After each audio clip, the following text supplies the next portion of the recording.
Hi friends, welcome to Godavari రుచులు.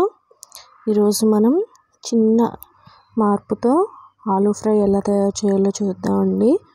ముందుగా కావాల్సినవి ఒక ఉల్లిపాయ, ఒక 6 పచ్చిమిర్చి ఎక్కువే పడతాయండి, 1 ఇంచు అల్లం, ఉడికించిన బంగాళదుంపలు 2 పెద్దవి, పోపుకి పచ్చనగపప్పు, ఆవాలు, జీలకర్రనండి, కొత్తిమీర, కరివేపాకు. ఇప్పుడు ఎలా చేయాలో చూద్దాం.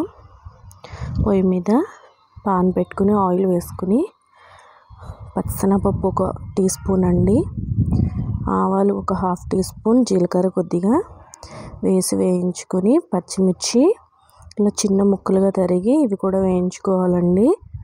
అందులోనే ఉల్లిపాయ పొడవుగా కట్ చేసుకున్న ఉల్లిపాయ కూడా వేసుకుని పసుపు 1 టీ స్పూన్ వేసుకోవాలండి, కొంచెం ఎక్కువ వేసుకుంటేనే బాగుంటుంది.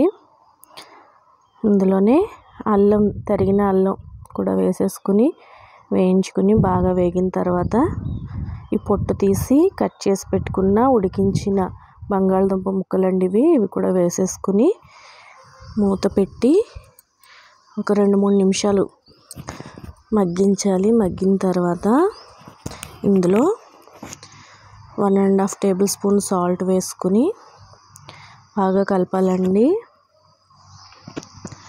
కలిపిన తర్వాత ఇందులోనే పచ్చి కొబ్బరి కొద్దిగా, ఎంతో కాదండి, కొంచెం చిన్న కొబ్బరి ముక్క, పచ్చి కొబ్బరి వేసుకుని గ్రైండ్ చేసిన పచ్చి కొబ్బరి, తర్వాత కొత్తిమీర కూడా వేసుకుంటే రెడీ అయిపోతుందండి. ఇందులోనే ఒక చెక్క నిమ్మరసం కూడా పిండుకొని దించేసుకుంటే రెడీ అండి ఆలూ ఫ్రై. అల్లం తరుగు ఎక్కువ వేసాం కదండి, అల్లం పచ్చిమిర్చి కొంచెం ఘాటుగా బాగుంటుందండి తినడానికి, తప్పకుండా ట్రై చేయండి.